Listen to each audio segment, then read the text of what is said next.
Bonjour à tous, bienvenue sur la chaîne YouTube Mécanique Sportive, c'est Nicolas. Aujourd'hui je suis en Corse, un des plus beaux endroits au monde quasiment, je trouve que c'est hyper joli cette petite île, pour vous présenter le nouveau MG EHS PHEV. Évolution de cette voiture qui sera un petit peu plus haut de gamme, mais également avec une plus grosse batterie, plus d'autonomie et encore plus de puissance. On va se faire un essai détaillé comme d'habitude, on fait le tour de la voiture, intérieur, extérieur, ensuite essai sur tout type de route, on teste l'autonomie en électrique et vous allez voir, on va être assez bluffé par cette voiture. Et ensuite, petit débrief. À la fin, on teste en 100% élec, on teste en hybride, comme d'habitude, toutes les caractéristiques. C'est parti pour cet essai. Bon, qu'est-ce que c'est que ce nouveau MG EHS? Alors, déjà, au niveau prix, MG, ça reste toujours des voitures assez accessibles. Ça commence à partir de 37 990 € pour la version standard. La version Luxury, que j'ai aujourd'hui, elle, à 39 990. Donc, pour un petit peu plus, vous avez encore plus d'options. On peut avoir entre la version confort et la Luxury des options caméra 360. On peut avoir plus d'haut-parleurs, une sonnerie un petit peu évoluée, le coffre électrique, le marchepied, bref, quand même pas mal de choses. Mais même la version confort est déjà très bien dotée. Bon, c'est un véhicule qui fait 4,67 m de long, 1,89 m de large, donc un beau bébé, et 1,66 m de haut avec ses barres de toit. Juste ici, on a une garde au sol de 14,7 cm, qui est un petit peu abaissée également à cause du marchepied là sur le côté. Un diamètre de braquage en 11,50 m, ce qui est plutôt correct. 55 litres d'essence là-bas, un poids aux environs de 1850 kg, et elle peut tracter entre 750 et 1500 kg, selon si on a une remorque freinée ou pas. Mais spécificité de cette voiture, c'est sa motorisation qui est totalement atypique. On a un moteur 1,5 litre qui reprend la même chose que en gros ce qu'on a sur la MG3 Hybrid Plus ou sur la ZS Hybrid Plus. C'est en gros à peu près le même moteur, sauf que cette fois-ci, il est turbo. Turbo avec un refroidissement spécifique, etc. pour amener plus de puissance. Mais il n'y a que 2 rapports. Sur la MG3 et ZS, il y avait 3 rapports. Donc ça commence à 60. Là, cette fois-ci, c'est en gros seulement une 5 et 6e vitesse pour les moments où on va rouler sur l'autoroute. Sinon, alors, il y a un moteur électrique, mais il y a un générateur électrique couplé à ce moteur thermique qui va lui alimenter directement également ce moteur. Lui, il amène 150 chevaux environ pour le transmettre à ce moteur électrique. Lorsqu'on est en 100% électrique et qu'on tire l'énergie de la batterie, on a 184 chevaux en électrique et 340 Nm de couple, ce qui est plutôt pas mal. Lorsqu'on est en 100% thermique, on a 143 chevaux et 230 Nm de couple. Et on est à 272 en cumulé. Mais clairement, le cumulé va quasiment jamais servir parce qu'on sera soit en électrique, soit en thermique, soit un petit peu de cumulé, mais on ne sera jamais dans une plage à 272 chevaux quasiment, à part sur autoroute dans des phases assez spécifiques. Mais on va dire déjà 184 chevaux en élec, ça suffit quand même normalement pour tous les jours. On a un 0 à 100 qui est quand même abattu en 6 secondes 8, ce qui est plutôt correct lorsqu'on est en cumulé entre élec et thermique, puisqu'il y a une phase aux alentours de 60-70 km/h où on va avoir la pleine puissance. Sinon, on peut le faire en 100% électrique, on verra un 0 à 100 en élec. Vitesse maximum à 190 km/h pour ce joujou. Et on a une grosse batterie. On a une batterie de 21,4 kWh. 3h30 pour la charger, on a une prise en 7 kW à l'arrière, juste ici comme vous pouvez le voir. Ils annoncent 100 km en 100% électrique, on va voir ce que ça donne sur ces petites routes de Corse où ça monte et ça redescend. Bref, vous me connaissez, j'aime bien tester les autonomies électriques, en espérant qu'il ne pleuve pas trop et qu'il ne fasse pas nuit avant que je finisse cet essai. Sur la partie avant, on peut le voir ici, on a des lignes qui sont un petit peu tirées, qui nous amènent au logo MG. Ça me fait peut-être penser même à Skoda, avec cette partie qui vient au niveau du logo ici. Caméra en haut, puisqu'on a quand même les aides à la conduite de niveau 2. Donc en gros, centrage de voie, régulateur adaptatif, limiteur, etc. Ça, on l'a sur quasiment toutes les voitures de nos jours, et même sur la version standard. Sous ce capot, vous pouvez voir donc ce moteur 1,5 litre ici, et la batterie se trouvera à l'arrière. On redescend, on a ces très jolis blocs optiques qui sont affinés et surtout les parties à l'intérieur sont ultra designées. J'adore voir des belles pièces comme ça. Mes préférés, c'était les DS, ceux de la DS7 qui retournaient à l'intérieur, qui étaient super sexy. Là, le travail est vraiment joli. Donc on peut voir les blocs optiques LED, 100% LED. On peut voir sur les extrémités ici les feux pour la nuit et les feux de jour ici avec cette petite signature avec les 3 petits points qui apparaîtront justement dans le rétroviseur des gens.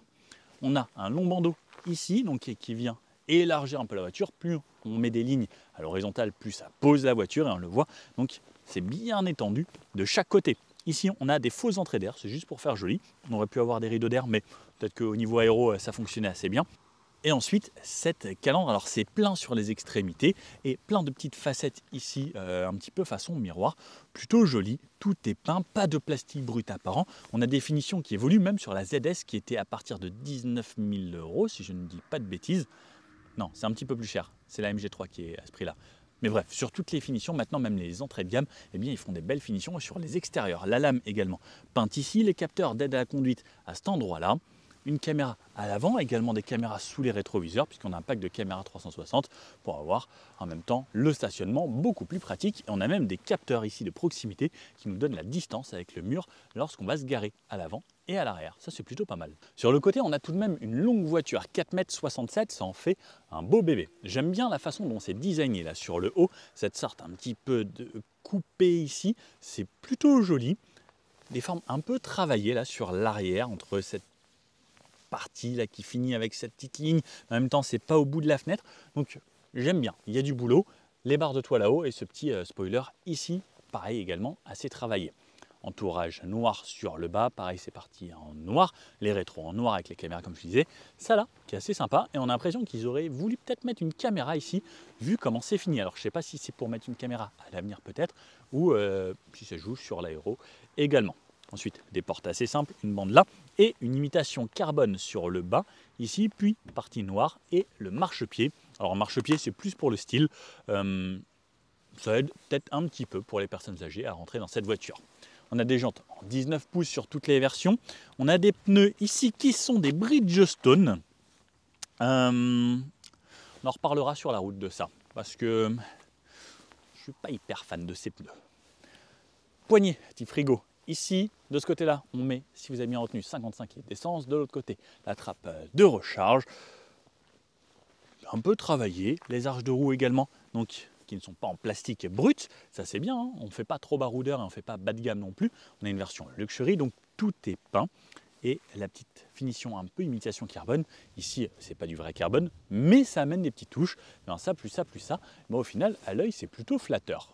Un petit coup de 3/4 arrière, on peut déjà voir ce long bandeau lumineux LED qui traverse la voiture, ses formes travaillées, ses hanches bien bombées, et on voit que ça ressort vraiment même au niveau de la poignée arrière qui, elle, est inclinée un petit peu comme ça pour vraiment élargir cette arrière. Et on va voir ce que ça donne niveau coffre ensuite. On a 10 cm de plus qu'avant, également pour les passagers à l'arrière. Ça devrait être beaucoup plus agréable. Et pareil là, ces formes travaillées. Ici, ça ne touche pas, c'est en deux parties. Encore une sorte de carbone qui fait le tour. Bref, les designers, pas mal. Moi, j'aime bien. Qu'est-ce que vous en pensez, vous? Plutôt cool. Plein arrière, ça fait un petit peu plus droit. On a cette partie ici qui est très inclinée. Le spoiler ici, la petite buse pour l'essuie-glace, une vitre simple, c'est joli. Ensuite, cette partie-là qui redescend, est un petit béquet ici, ça aurait ajouté une petite touche en plus, ça aurait été sympa. Le long bandeau lumineux, comme je vous disais, le logo MG qui nous est rappelé là, la caméra un petit peu plus bas, support de plaque en plein milieu, pareil à l'arrière, tout est peint, pas de plastique brut apparent, cette imitation carbone comme je vous disais, le HS avec le PHEV qui est noté. Ici pour le moment, que des versions PHEV sur cette voiture. On a des réflecteurs un petit peu plus bas sur l'extrémité, pareil les capteurs ici de proximité et un diffuseur plutôt bien fait. J'aime bien, franchement c'est pas mal. Au niveau du coffre, donc on a la petite touche ici à côté de la caméra. Alors ce qui me perturbe, c'est qu'ils ont mis quelque chose de plat. Et en fait, lorsqu'on va mettre sa main, on a l'impression qu'on est juste un cache en plastique. Il n'y a pas de sensation où on se dit « Ah tiens, c'est là qu'il faut que j'appuie ». Et il faut connaître sa voiture. Après, une fois qu'on a l'habitude, ça fait 20 fois que je l'ouvre aujourd'hui, on commence à s'y faire. Le petit bouton ici pour refermer, là pour refermer à la main. Au niveau du coffre, on a 441 litres d'espace de chargement. On retrouve encore un petit peu d'espace ici pour ranger ses câbles. Par exemple, on a des petits filets de chaque côté. La plage ici souple que l'on peut enlever assez facilement. Et lorsqu'on rabat le tout, quasiment 1300 litres avec 1291 litres. Vous me connaissez, hop, hop là. Ça passe ici sans trop de problèmes. Il reste encore de l'espace là. Le Nico passe sans souci. Bon, je vous montre un petit peu les places arrière parce que là aussi, ça va être assez intéressant. Est-ce que ça en fait une bonne voiture familiale ou pas? Il se met à pleuvoir, je vous le fais rapidement pour pas que la caméra soit trempée. Un arrière avec du moussé, du plastique ici, tout est assez joli, on a une belle finition, avec ces losanges ici intégrés, une sorte de simili-cuir également sur les portes. On a un truc qui est franchement plus joli que certaines voitures premium, même de nos jours. Des haut-parleurs là, un petit peu partout, on a 8 haut-parleurs dans cette voiture, un grand bac de rangement ici, le marchepied qui vient m'aider à monter. Hop. Alors, le marchepied, il est plus là pour la déco, j'ai pas l'impression qu'il soit hyper solide. Je viens refermer ma portière et là, regardez l'espace que j'ai. Moi, je mesure 1,80 m, j'ai de la place à la tête. Au genou, j'ai un espace énorme. Je dois avoir quasiment 20 cm ici à l'avant. On a les poches de chaque côté. Une climatisation au centre avec 2 ports USB type A. Ils ne sont pas encore passés au type C. Par contre, j'ai énormément d'espace, même pour les pieds et les genoux. Je peux... Vous avez vu, c'est vraiment très spacieux. Les vitres qui sont assez grandes, qui vont loin. On a le plafonnier ici qui peut être en blanc, ça c'est une option gratuite, ça c'est une bonne chose. On a un petit tunnel central ici, mais qui n'est pas très haut. Il me permet même de mettre mes pieds à cet endroit-là, ça ne me gênera pas. Un accoudoir qui sort du milieu. Là, c'est plutôt sympa, il était tout neuf. Ceinture au centre, là directement sur la banquette. Donc là pareil, les boucles ici qui sont montées sur des lanières, ça c'est plutôt pas mal. Les appuis-têtes, un petit peu ferme, ce sera un peu mieux à l'avant. Qu'est-ce que ça donne cette place du milieu? Alors là, lorsque je monte ici sur mon petit tunnel central, ça me plie beaucoup plus les jambes. C'est beaucoup plus dur au niveau du dossier et de l'assise. Par contre, les sièges sur les côtés sont vraiment top avec là les petites perforations. On a une bonne assise, on a un bon accueil. C'est plutôt sympa, mais par contre, là, regardez, moi qui fais du 44, regardez l'espace que j'ai encore au niveau des pieds. Ben, ça, c'est plutôt bien. Un enfant se sentira pas trop mal ici. Il aura de la place pour ses jambes. Alors, il aura peut-être un petit peu... plus de fermeté au niveau de l'assise et beaucoup plus au niveau du dos, mais en vrai, c'est plutôt pas mal. Bon, il commence à se mettre à pleuvoir beaucoup. On va passer à l'avant. Bon allez, juste pour vous, je vais affronter vents et marées. Hop. Je cache un petit peu la caméra pour pas qu'elle prenne l'eau. Donc, le tour de la voiture, parce que vous savez que j'aime bien vous le faire, ça donne vraiment un aperçu totalement différent lorsqu'on le voit en vrai et qu'on tourne autour. Ça mouille un petit peu. Plutôt joli, j'aime bien cette voiture, elle est assez agréable. On voit bien les hanches bombées avec les contrastes de lumière. La ligne à l'arrière, ça fait quand même beaucoup plus premium. Et c'est pas mal, hein. À ce prix-là, avoir tout ça, c'est vraiment pas déconnant. La poignée petit frigo ici, et ça, donc je vous parlais là, une sorte de trait avec une sorte de truc, on dirait qu'il y a une caméra qui pourrait aller là. Allez vite, je monte à l'intérieur, pour mouiller la caméra. Et je vous fais le point de vue d'ici. Moi j'ai un siège électrique, donc ça me permet de reculer tout doucement, comme ça. Hop là. Donc l'intérieur, au niveau des portes, c'est comme à l'arrière, c'est bien fini. Donc ça c'est un petit peu moussé, une sorte de plastique moussé où on a l'impression que c'est surpiqué. En fait c'est juste imprimé directement dans le plastique. La poignée, verrouillage à cet endroit-là. Ça, ce truc-là, c'est une caméra. Regardez, ça, c'est la petite LED infrarouge. Alors que vous ne voyez pas en vrai, mais que les caméras peuvent voir. Avec une caméra qui me filme tout le temps pour voir si je suis attentif à la route ou pas. Ça, c'est nouvelle norme. Le gros rétroviseur central, belle rétrovision ici. Je ne sais pas si les coins sont un petit peu bons, si les coins ont l'air d'être un petit peu bombés. On a détecteur d'angle mort. Lorsqu'on est au volant ici, alors attendez, je vais quitter les essuie-glaces. Donc on voit le capot, l'impression d'être dans un beau SUV, ce qui nous donne cette sensation également de force à l'avant. Une partie, pareil, où tout est moussé. Ça c'est quand même cool, ça paraît presque être du cuir, mais ce n'en est pas. C'est plutôt joli, le capteur ici. Sur le haut, on va commencer par le haut aujourd'hui. Tiens, miroir donc central sans bord. Par contre, on a le basculement jour-nuit qui est à faire soi-même. Ensuite, on a les LED juste ici, la touche SOS.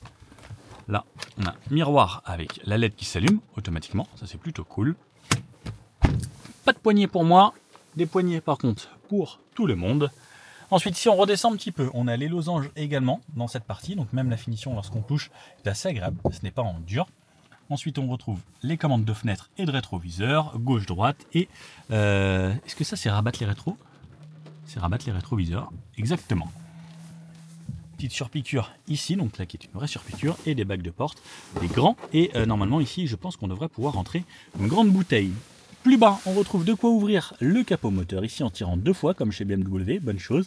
La trappe à essence qui se déverrouille ici, donc n'essayez pas de forcer là-bas, il faut appuyer là pour l'ouvrir, et la hauteur des feux. Petit truc que j'aime bien, qui manque pour moi dans beaucoup de voitures, c'est cet endroit-là. C'est ça là. C'est super cool pour ranger ces petites pièces, ces jetons de caddie, etc. Des petits mémos. Là, juste là. Et sur piqûres qui font le tour également ici, qui viennent traverser de ce côté-là. Donc on a une belle finition, planche de bord, c'est assez vertical. Double écran comme on retrouve sur quasiment toutes les voitures. C'était Mercedes qui avait lancé ça là, avec le double écran comme ça. Et là, je vous avoue que l'avoir maintenant partout, ça reste un plus. Aérateur à gauche, aérateur à droite. Tout est symétrique. Donc je pense que ça, on pourrait le décaler là-bas et ce serait assez facile. Écran, donc ici on peut changer les informations que l'on a sur la droite avec les fils d'énergie, le moteur électrique, la batterie et les roues. On peut avoir quelques informations. Ici on peut personnaliser un petit peu cet écran. Sur la gauche ici c'est les aides à la conduite comme on connaît chez MG. Donc le régulateur ou le régulateur adaptatif avec centrage de bois. Si je veux désactiver le volant automatique, je reste appuyé sur cette touche, ça me le désactive. Une commande vocale. Une touche favorite que je peux régler ici, par exemple, c'est régler pour avoir la régénération sur 2 niveaux, le 1 ou le 2, fort ou très peu. De ce côté-là, répondre au téléphone, changer les écrans que l'on a ici, avec la radio par exemple, une touche favorite et monter le son de la radio de ce côté-là et changer les infos de radio, par exemple, changer de station. Le MG ici, on connaît, volant double mais plat, les petites perforations sur le volant, c'est assez joli. Là. Franchement, on est dans un environnement assez sympathique. De ce côté-là, appel de phare, clignotant, ça, je ne sais pas trop ce que c'est. Ah, système automatique actif. Système automatique éteint. Ah, on a les pleins phares automatiques. Donc là, on peut le voir juste ici. Et de ce côté-là, on aura les essuie-glaces avec l'arrière sur le petit bouton juste ici. Le bouton démarrer pour la voiture se situe sur la droite avec le bouton start, un écran tactile de ce côté-là avec les menus que l'on connaît chez MG. Donc avec les nouvelles mises à jour comme on peut avoir dans ZS, le GPS, les petits widgets de ce côté-là. C'est pas ce qu'il y a de plus fluide, mais ça va. Et après, dans tous les cas, on a toutes les options, clim, navigation, musique, radio, vidéo, véhicule 360, les caméras 360 que je peux avoir comme ça, ou en réglant côté par côté. Et je vous avoue que ça, c'est la première fois que je le vois. Un ultra grand angle comme ça sur le latéral, c'est plutôt sympa pour voir également mes roues, juste ici, comme vous pouvez voir, là, qui bougent un petit peu. Et la roue arrière qui se situe là. Ça c'est plutôt sympa, j'avoue que j'avais jamais vu ça avant. Les apps connectées, Apple CarPlay, Android Auto bien entendu, tout qui va bien. Est-ce qu'on a des raccourcis vers le haut? Tout à fait. Luminosité des écrans juste ici, c'est assez rapide de l'avoir. Le volume du multimédia juste là, volume du téléphone, volume de la voix. On a des raccourcis Bluetooth, etc. Désactiver le SP là, c'est plutôt bien d'avoir ça. Par contre, j'aurais bien aimé avoir les raccourcis pour désactiver les aides à conduite juste ici. D'ailleurs, pour désactiver ces aides à la conduite, je vais là dans la petite touche ici, je vais ensuite dans MG Pilote et je vais désactiver tous les trucs qui m'embêtent comme la reconnaissance des limitations de vitesse pour pas que ça sonne tout le temps. Et ensuite, même un petit peu plus bas, surveillance de fatigue, c'est pour désactiver la caméra qui est là-bas qui, elle, est super intrusive dans ma vie. Et distraction conducteur, ça à désactiver à chaque fois parce que vous allez vite être agacé. Ensuite, on a la conduite, 3 modes confort, normal et sport. Le mode normal va bien, freinage régénératif sur 2 positions seulement et pas 3 comme d'habitude sur les électriques. Faible ou fort, source d'alimentation, est-ce que je veux que la voiture roule en 100% électrique ou en hybride HEV, hybride électrique véhicule. Contrôle de stabilité, ça on laisse. La direction, est-ce que je veux qu'elle soit en normal, confort ou sport? Ça amène un petit peu plus de fermeté dans la direction. Le mode normal va bien. Est-ce que je veux mettre en mode remorquage ou pas? Les commodités, donc ça c'est les réglages. Est-ce que je veux que le siège recule ou pas? Les feux de brouillard avant ici, arrière, à cet endroit-là. Phare d'accueil, est-ce que quand je viens ou pareil quand j'arrive à la maison, est-ce que je veux que ça reste allumé le temps que je retourne à la maison? Bref, on a quelques réglages ici. Si ça vous intéresse, un jour, je vous ferai une vidéo détaillée de ces écrans. Et là, les petits boutons personnalisables ici. Les MG Pilote, donc ça, c'est toutes nos aides à la conduite. Le ICA, c'est avec toutes les aides au maximum. Grappe, alors ça, je sais pas ce que c'est. Ok. Ça, je pense que c'est un truc qui est mal traduit. Parce que grappe, c'est très bizarre. Donc ça, c'est les écrans que je vais avoir là. Je peux personnaliser. Est-ce que je veux avoir, par exemple, du GPS intégré ici? Donc on peut le voir, là, on a le grand GPS intégré au centre avec des menus sur les côtés, ou est-ce que je veux un truc avec les aides à la conduite? Voilà, moi je vous avoue que j'aime bien la simplicité de celui-ci avec des menus qui vont juste apparaître de ce côté là. Mode d'immersion aux instruments, ouais, d'accord. Les affichages du centre, hein, je peux également choisir ce que je veux avec les pressions de pneus, etc. Et si je veux activer ou désactiver, bah, c'est possible. Là, voilà, moi je veux qu'il y ait tout, total cumulé et dès le début. Là, voilà, les statuts, ça c'est la voiture, tout va bien. La clim, on l'a comme ça, activé, désactivé. Là, je l'ai désactivé parce que je suis à l'arrêt. Il me reste encore 4 km d'autonomie. Là, vous pouvez le voir juste ici pour finir mon test en électrique. Et je voulais absolument faire ma vidéo d'intro parce que voir, il commence à pleuvoir et je voulais être sûr de pouvoir vous faire. Heureusement, j'ai fait quelques belles images au bord de la mer pour l'intro. C'est trop beau. Il y avait un petit lion au fond, ceux qui ont reconnu. Là, ici, les raccourcis avec la touche Home. Si je veux un raccourci ici, allumer la clim ou éteindre la clim. Warning, des embuages avant, des embuages. Arrière, ça on a vu. Porte-gobelet ici. Avec derrière, on retrouve également des ports USB type A. Alors, un petit peu dommage parce que type A, ça commence à se faire un petit peu vieux. Hop, et la prise allume-cigare. Double porte-gobelet là. Ça, c'est la boîte de vitesse. Vers l'avant, recule. Ça m'affiche ça et ça me baisse également mon rétro. Plutôt pas mal. La touche parking juste ici, drive en tirant vers moi. J'ai l'aide de contrôle en descente, j'ai le frein de parking, j'ai le auto hold également ici qui va me permettre de ne pas avoir à freiner lorsque je suis arrêté à un feu. Chargeur par induction ici, petit accoudoir avec les surpiqûres que l'on retrouve également sur cette partie là qui remonte et c'est pareil, ça c'est un petit peu légèrement moussé pour avoir le genou qui vient sur le côté. Là ils nous ont mis des bonbons, j'avais totalement oublié les bonbons. Oh ouais, les bonbons. Ceux-là, qui aime bien ceux-là? J'avoue que ceux-là je suis pas très fan. Et la clé ressemble à ça, comme sur les autres MG. Voici la clé de la voiture que je laisse de ce côté-là. Les sièges, je ne vous les ai pas montrés parce que j'ai sauté en voiture à cause de l'appui. Les appuis-têtes, regardez, le moelleux de cet appui-tête. Merci MG de faire des appuis-têtes moelleux. J'ai besoin de confort dans ma vie. Les sièges, pareil, donc avec les petites perforations un petit peu partout. Des surpiqûres également qui reprennent les couleurs qu'on retrouve dans l'habitacle. Là, ils sont plutôt confortables. Et regardez, même là, regardez, ça c'est bien. J'aime quand c'est confortable. La boîte à gants qui se trouve ici, j'appuie à cet endroit. Ouais, grande boîte à gants, regardez la petite bouteille là. Elle rentre et les grandes bouteilles rentreraient sans trop de problème. D'ailleurs, je vais les mettre là. Non, celle-là, je la garde parce que je vais avoir soif. Haut-parleur, un petit peu là-bas. Là, il y en a 8 dans cette voiture. Et maintenant, le plus important, c'est d'aller sur la route, voir l'autonomie de cette voiture en 100% électrique, sachant qu'il m'en reste 4. Et d'ailleurs, regardez, le plein de la voiture est fait 800 km d'affiché en essence. Alors, ce sera peut-être un petit peu moins parce que là, on est sur des routes qui montent, qui descendent, mais ça vous fait déjà une petite idée, plus 100 km. Il faudrait que je la reprenne plus long terme, cette voiture, pour tester vraiment ce que ça donne. Bon, on va commencer par épuiser la batterie, ensuite on se fait du achevé, et ensuite achevé batterie totalement déchargée. C'est parti, let's go! Bienvenue à bord de ce nouveau EHS. J'ai fait charger la batterie à 100%. Elle est à 99%, elle m'indique 99 km d'autonomie. Elle est donnée pour 100 km. On est en Corse, on va voir ce que ça donne. On va essayer un peu tout type de route. Malheureusement, en Corse, il n'y a pas d'autoroute à 130, mais ça vous fera une idée de l'utilisation au quotidien. Climatisation à 21 degrés comme d'habitude. Il fait beau aujourd'hui. Première chose à faire dans cette voiture, c'est désactiver toutes les aides limitation de vitesse, reconnaissance des limites, on désactive. Nouvelle loi, il aurait fallu un truc comme chez Renault où on clique 2 fois sur un bouton, ça désactive tout. Vivement que les constructeurs s'y mettent parce que c'est un petit peu embêtant. Là, je suis parti pour une grosse boucle. Donc, on va tester les consommations et voir combien de kilomètres on va faire réellement. Bref, drive, ça s'active. Et j'ai oublié le truc le plus important. Voiture ici, conduite, EV. Pour pouvoir rouler en 100% électrique et ne pas consommer de batterie. Mon but, c'est de vous faire un petit bout 100% électrique. Donc, on va voir si on arrive à tenir ces 99 km annoncés. Et ensuite, on verra ce que ça donne batterie vide au niveau des consommations pour les gens qui vont l'utiliser de façon différente. On peut l'utiliser en version achevée, en hybride, où elle va gérer d'elle-même. Et par exemple, sur les routes où ça va rouler un petit peu plus vite, elle va repasser en hybride, donc de temps en temps thermique, comme je vous expliquais, avec cette boîte qui est vraiment assez particulière. Là, on a des petits dodanes assez bombés. La suspension est pas mal lorsqu'on arrive à la vitesse convenable. C'est plutôt agréable. On est sur une route un petit peu dégradée ici. C'est plutôt plaisant. Les sièges sont confort.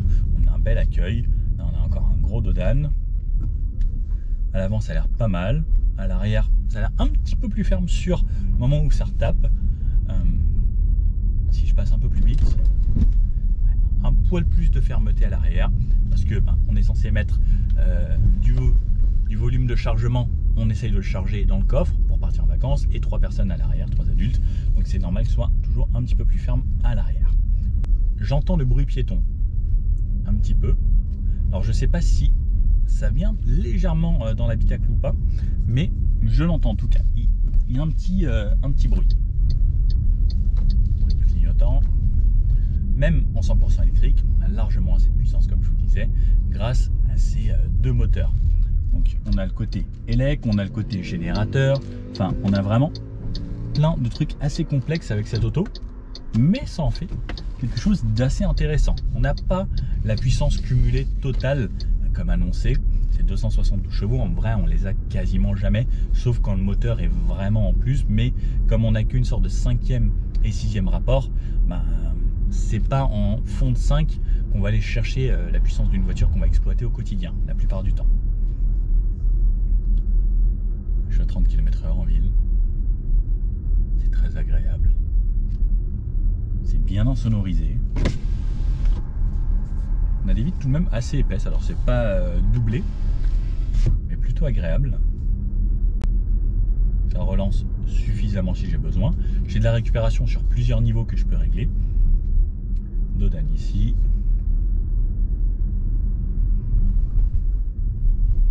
Bref, là en gros, on a une voiture électrique pour le quotidien avec une centaine de kilomètres.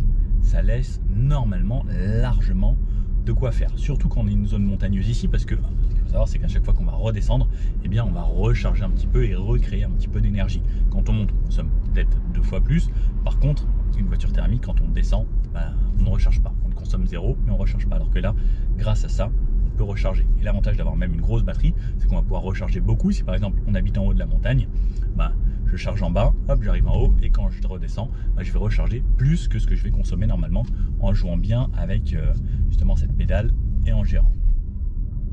Allez, là on passe à 70 ici, je me mets toutes mes aides à conduite, conduite de niveau 2, centrage de voie, régulateur adaptatif, toujours en 100% électrique.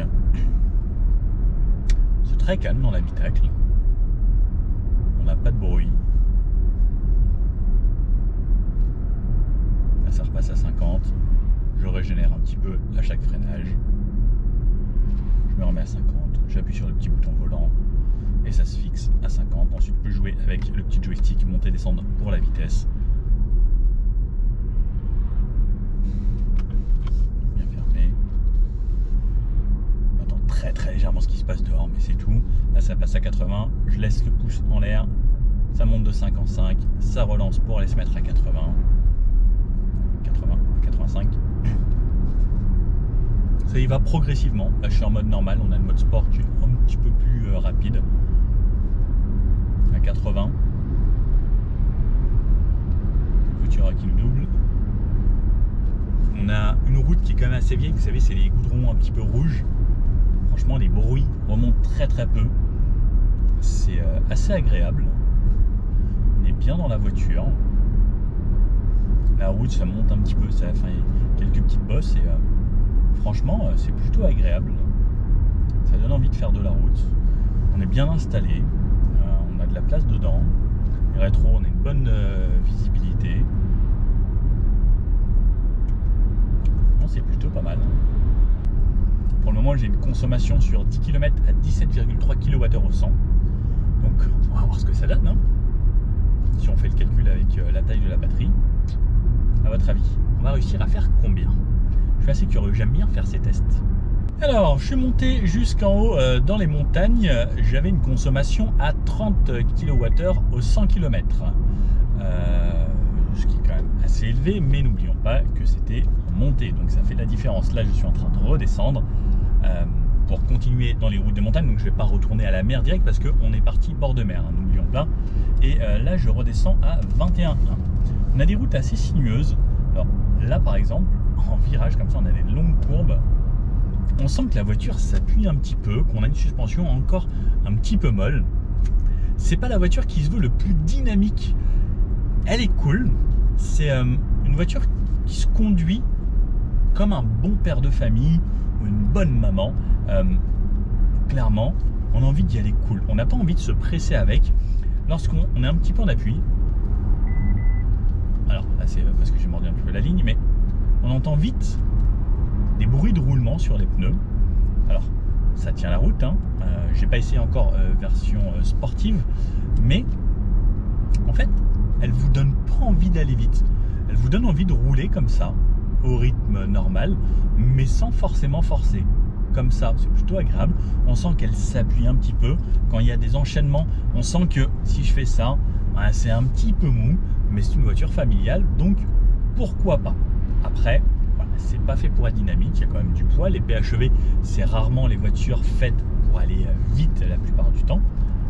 Mais elle s'appuie un petit peu. J'ai un peu de maintien dans les sièges, qui restent des sièges confort tout de même.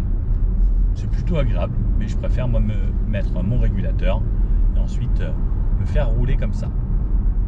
Par contre, vous voyez là, quand je tourne, là par exemple je savais que ça passait par exemple à 80, elle a préféré ralentir. En fait, c'est selon l'angle de volant, elle va se dire ah là par exemple elle ralentit.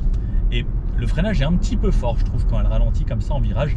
J'aurais aimé que ce soit peut-être un petit peu plus progressif. Alors j'en arrive à 50 km pile poil réalisé depuis le départ, 0 litre d'essence consommée. J'ai roulé en 100% électrique, ça continuait de monter, ça redescend, ça remonte, les montagnes, la Corse, bref, des paysages magnifiques ici. Les Corses, franchement, vous avez un des plus beaux endroits au monde pour moi, je trouve, vraiment. Moyenne à 21,1 pour le moment, on est toujours dans les hauteurs, donc on n'est pas redescendu totalement au niveau de la mer, donc pour vous faire une idée. Donc 50 km réalisés et il m'annonce 31 km restants, ce qui nous ferait 81 km au lieu des 99. Ça fait quand même 20 km de différence, mais sachant que, eh bien, on n'est pas sur de la route plane, mais d'un côté, ça peut compenser le fait qu'il n'y ait pas d'autoroute ici et qu'on ait roulé entre 70 et 90 tout le temps. Il y a quelques petits bouts à 90, la plupart c'est du 70-80, voire des phases comme ça où ça va un petit peu moins vite parce que les gens ne roulent pas forcément à 80 sur la route à 80 ici parce que on n'est pas sur un rallye, des fois c'est un petit peu plus serré. Bref, je continue comme ça. N'hésitez pas à mettre dans les commentaires combien vous estimez l'autonomie pour le moment et remettre un petit commentaire pour voir dans quelques minutes si vous aviez eu bon. Bon, me voici arrivé à Propriano. Je sais pas, on était de l'autre côté vers l'aéroport, on a traversé les montagnes. Retour au niveau de la mer, là je vois un ferry juste en face de moi. Donc cette fois-ci, je suis redescendu à 15,1 de consommation et 60 km pile poil, 60 km 00 et 39 km réaffichés de ce côté-là. Donc si on a une moyenne à 15, eh bien ça veut dire qu'on arrivera à faire les 100 km. Là, c'est reparti pour la remontée. Je retourne de l'autre côté vers Porto Vecchio. Il me reste encore 74 km, mais 39 km ici d'autonomie. Donc ça me ferait bien mes 99 si j'additionne tout ça. Plutôt pas mal, jusque là. C'est comme si on avait fait des petites routes de campagne ou de la ville. Parce qu'en urbain, tout à l'heure, j'étais aux alentours de 14. Ce qui me paraît vraiment pas déconnant. Donc comme quoi, quand ça monte, ça descend. Eh bien, c'est pas forcément une mauvaise chose pour les voitures hybrides et en plus rechargeables comme ça, parce qu'on peut recharger encore plus qu'une petite batterie tampon de voiture hybride. On va passer dans un tunnel ici. Éclairage automatique, allumage des feux automatique, bien entendu. À l'intérieur, pas d'éclairage d'ambiance, quelque chose de très simple, hein, comme vous pouvez le voir. L'isolation est pas mauvaise à l'intérieur. On a essuie-glace automatique, bref, le tout ensuite, hein, standard, on va dire maintenant, qui arrive sur ce genre de voiture. Allez, un petit 0 à 100 en élec. Ça part gentiment. Ça roule. 60, 70, 90 et 100. On peut le voir, c'est quelque chose d'assez linéaire, progressif. C'est pas violent, mais ça suffit. Et comme vous pouvez le voir, pour tous les jours, ça sera largement suffisant. Moi qui ai fait pas mal de petites routes sinueuses là depuis tout à l'heure, je peux vous dire, c'est comme tout à l'heure, c'est pas un comportement dynamique. Et peut-être que niveau pneumatique, il faudrait passer sur quelque chose d'un poil plus haut de gamme, parce que j'ai l'impression que ça s'ouvre, enfin c'est pas une impression, ça s'ouvre assez facilement. Donc première chose à faire à mon avis, à changer rapidement, ce serait des pneus un petit peu plus quali pour avoir une meilleure accroche, parce que ça tangue un petit peu, ça s'appuie et ça s'ouvre quand même tout de même pas mal dans du sinueux. Mais c'est pour ça qu'on la conduira comme un bon petit papy et tranquillement. C'est pas fait pour être sportif du tout. Petit point sur un conso, j'en suis à 81 km, tout juste là, ce qui vient de passer au moment où je vous l'ai dit. Et il me reste 13 km encore à réaliser, en sachant que là, on continue de monter depuis tout à l'heure, sans refaire de descente. Donc, on s'approcherait quand même tout de même pas loin de ces 100 km là. Vous connaissez la chaîne, toujours un petit bout de chemin, peu importe la voiture. Tester le confort. Donc là, c'est assez dégradé, il y a quelques petits trous.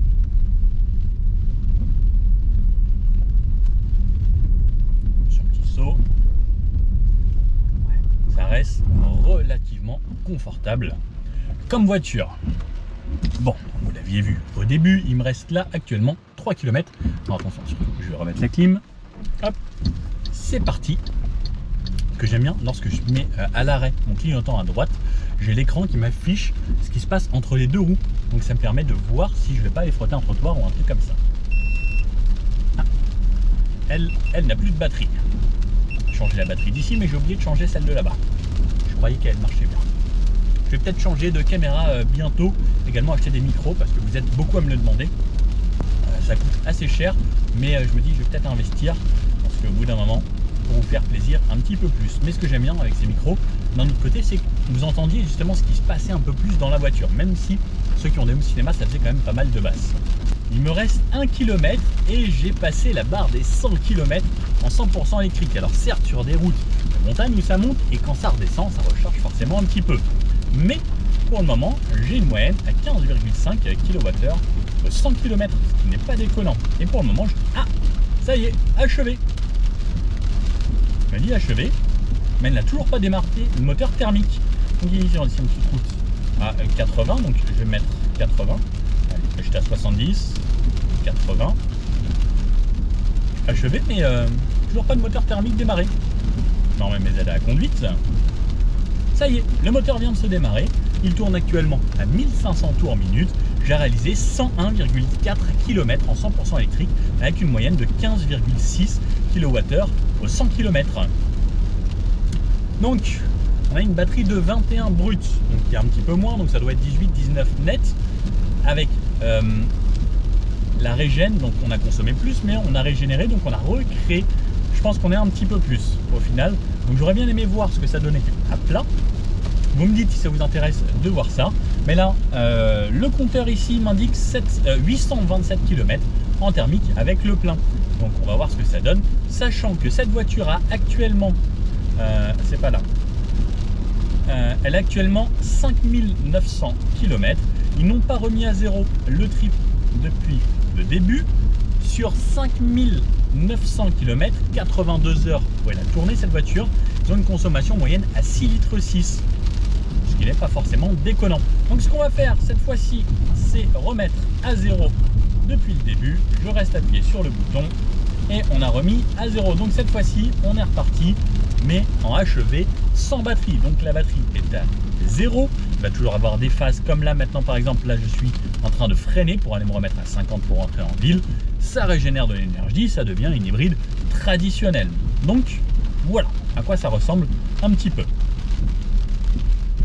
Et ce qu'il faut savoir, c'est qu'on peut utiliser le mode achevé également lorsqu'on va être avec de la batterie pour consommer encore moins et laisser la voiture gérer ses consos d'elle-même et selon la nécessité. Le mieux, c'est en ville pouvoir rouler 100% élec ou pousser selon votre utilisation au quotidien. Ça peut être bien de rouler en 100% élec au quotidien, même si vous avez des bouts à 110, à 130, en sachant que vous allez faire moins de 100 km dans la journée et se dire je roule 100% élec. Et pour les longs trajets, se dire tiens, j'ai peut-être 200 km à faire, je vais laisser la voiture gérer et au moins pour les petits trajets ou les moments où ça ira pas très vite, eh bien la voiture, elle sera à ce moment-là en électrique. Mais là par exemple, je suis toujours en élec, sachant que j'avais plus de batterie, mais le fait à l'entrée de la ville que c'est régénéré, il m'en reste toujours un petit peu. Et même quand elle indiquera 0, il restera toujours 10%. Parce qu'une batterie, ça n'aime pas être vidée à 0%. Donc il reste toujours un petit peu d'énergie dans ces cellules pour pouvoir faire des petits bouts comme là et traverser les villes par exemple. Je vous avoue que c'est plutôt agréable. Bon, je vous reprends dès que ça roule un petit peu, lorsqu'on sera en thermique vraiment. Et là, il me reste encore combien? 30 km à faire avant d'arriver à mon point final. Et je vous fais une petite idée de la conso sur ces 30 prochains kilomètres en sachant qu'on n'a plus de batterie. Mais entre temps, je vous remets un bout qui était avant que je la recharge à 100% pour vous faire une idée. Alors là, on fait un petit bout en hybride alors qu'il me reste de la batterie. Voir comment ça se débrouille. Mais elle priorise également la partie électrique. La plupart du temps, dans tous les cas, on va rouler sur le départ en élec à plus haute vitesse. Par contre, elle va se dire, même si tu veux de l'élec, bah, je vais essayer de prioriser le thermique pour pouvoir justement avoir la meilleure efficience. Mais là, elle me dit déjà, veuillez vous concentrer sur la conduite parce qu'il y a une grosse caméra là qui me filme. Donc en gros, si par exemple vous aimez bien parler avec votre passager, elle va vous dire hey, regarde la route. En fait, il faut toujours avoir les yeux vers la route. Alors, c'est pas plus mal de regarder la route, hein. Moi, j'aime bien vous regarder quand même un minimum lorsque je vous parle. Mais ces caméras, le fait que ce soit devenu quasiment obligatoire, moi j'aime bien. Enfin, en moto, vous imaginez, si en moto vous aviez des trucs comme ça, et un jour ils vont les mettre, hein, c'est sûr. Ils vont dire ouais, tu regardes pas en face de toi. Waouh. Là, pour le moment, on est en élec, 50 km/h, c'est très agréable. Je vois que c'est la batterie qui alimente, c'est plutôt bien. Là, dans ces conditions, c'est quasiment tout le temps de l'élec, tant que vous avez un petit peu de batterie ou vous n'avez pas besoin de rouler fort. Là, c'est une route à 90, on va voir ce que ça donne. Donc là, je roule de façon normale, sans trop accélérer. Allez, je vais doubler. Toujours pas de moteur démarré. Je suis à 90. Même à 90, la voiture se dit tiens, j'ai encore beaucoup de batterie, je me laisse aller. Donc là je vous ferai le test 100% élec également pour voir ce que ça donne niveau consommation. Mais à 90, c'est très agréable. Ah, le moteur est démarré. Vous y croyez vous? Je l'ai même pas entendu. Donc là le moteur est démarré. Il fait un mix entre l'électrique et le thermique. J'avais aucune idée que le moteur venait de se démarrer là. Rien vous cacher. À aucun moment j'ai pu entendre. Là ça ralentit, ça régénère. Là le moteur thermique tourne toujours. Alors est-ce que je l'entends ou pas?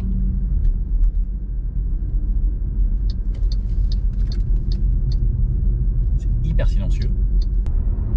J'ai pas l'impression de l'entendre. Parce que là il sert plus à alimenter le générateur que passer un rapport. En fait, c'est seulement à haute vitesse, ce sera en gros comme une 5 et une 6e vitesse qui vont fonctionner avec ce moteur. Donc, on va très peu l'entendre. Si je me concentre vraiment, je l'entends tourner ce petit moteur. Parce que là, c'est que le moteur qui alimente. Donc, ok. Ah, là, j'étais à régime stabilisé. Donc, il était seulement en prise sur le moteur à 75. Regardez, là, je me mets à régime stabilisé, bien à plat. Et là, c'est que le moteur qui tourne pour entraîner les roues. Ok, c'est assez intéressant. Trouver le régime. D'un côté, on a la puissance et de l'autre côté, on a les tours minutes. Et à 90, j'étais à 1800 tours minutes, ce qui fait qu'on est sous les 2000 tours. Donc, c'est pour ça également que le moteur s'entend très peu. Par exemple, là, on a ralenti. Là, je repasse en tout élec. C'est plutôt pas mal. J'ai le régulateur adaptatif, donc qui suit ce qui se passe devant. Hop. Là, je touche à rien. Là, c'est la voiture qui se débrouille. Alors, des fois, elle perd un petit peu lorsqu'on est dans des virages comme ça, parce qu'elle veut vite réanticiper. On a souvent les caméras et les radars essayent de fixer quand même assez en face d'eux. Ils prennent pas trop en compte les angles de volant. Bon, on peut voir que c'est un petit peu différent la météo là. On a une petite route où on n'a personne. Allez, c'est parti. 0 à 100 en thermique. Ça patine un petit peu. 30. 45, 57, 70, 80, 90 et 100. Ça reste correct. Ce n'est pas waouh. Parce que au vu de cette puissance cumulée, on pourrait s'attendre à quelque chose qui est plus waouh. Mais, comme je le dis, bonne voiture de bon papa de famille. Donc là pour le moment, je roule en hybride. Je me suis rajouté un petit peu de distance sur ma boucle et je vais repasser par Bonifacio pour remonter vers Porto Vecchio. Je me suis dit parce que ça faisait pas assez et ça faisait pas vraiment une idée réelle d'une consommation en sachant que ça monte et que ça descend un petit peu plus. Donc je voulais longer la côte parce que je sais que c'est plus bas et ça reste plus à plat malgré le fait qu'il y ait quand même un petit peu de relief dans ce coin-là. Mais la météo a bien changé. De l'autre côté de l'île, c'était une météo incroyable. De ce côté-là, vous pouvez le voir, différent. Alors j'essaie encore de comprendre comment fonctionne vraiment ce moteur, enfin tous ces moteurs, toutes ces technologies. Le but c'est de pas trop se poser de questions et se dire que ça roule. Par exemple là je suis à 70 et je suis à 2300 tours minute. Donc j'ai l'impression que le moteur tourne, il alimente le générateur. Là il est à 2400 tours minute à 74. Et ensuite donc ça doit alimenter le côté électrique à mon avis. Parce que au niveau du feeling, quoique, je sais pas si le rapport est engagé. Là, ça monte à 2800 tours. Et, ça y est, il a passé un rapport à 90. Et là, je suis retourné à 1800 tours. Donc, j'ai l'impression qu'on a plus une 4 et une 6 plutôt qu'une 5 et une 6 au niveau du feeling. Il pleut toujours beaucoup. Mais, dans tous les cas, le moteur reste super bien insonorisé dans son compartiment ici à l'avant. Est-ce que je vous parle des consos tout de suite ou pas? Non, pas encore. Je vous en parle tout à la fin, ce sera plus intéressant. Parce que là, j'en suis que à 16 km. Petite info, allez, petit spoil, 5,7 litres au 100 pour le moment. Alors attendez. Là, je l'entends un petit peu, il a 2300 tours. Je l'entends très légèrement. Alors, il pleut un petit peu. S'il n'y avait pas eu de bruit du tout et qu'il faisait sec, on aurait peut-être une petite présence. Après, à 2500 tours minute, comme quasiment toutes les voitures, on entend un moteur tourner. Mais ce qui est marrant, c'est que des fois, même si je relâche, alors là, cette fois-ci, je pense qu'il avait rechargé assez. Des fois, même quand je relâche, je freine un petit peu, le moteur continue de tourner un poil pour alimenter et recharger peut-être un petit peu cette batterie. Bon alors, conclusion avec cette nouvelle MG EHS hybride rechargeable. On a réussi à faire donc 100 km en électrique. On est en monté la descente. À voir ce que ça donnerait, mais ça donne une idée quand même. Les 15, c'est ce qu'il y avait à peu près en ville. Donc on peut se dire que si on fait de l'urbain, on arriverait aux 100 km théoriques annoncés qui sont au final réels dans les conditions. Si vous habitez en Corse, vous ferez 100 km avec cette voiture ou zone de montagne, etc. Là, je viens d'arriver, 43,5 km en 43 minutes, moyenne à 60 km/h. Donc, j'ai fait que des petites routes, traversées de village, petites routes de campagne à 70, 80, un poil à 90, mais genre 2-3 km. Et j'ai une moyenne à 5,2 litres, cette fois-ci sur donc 43 km. Donc, ce qu'ils annonçaient tout à l'heure, en gros, les 6 litres 6, ça me paraît pas déconnant pour un usage un petit peu plus mixte.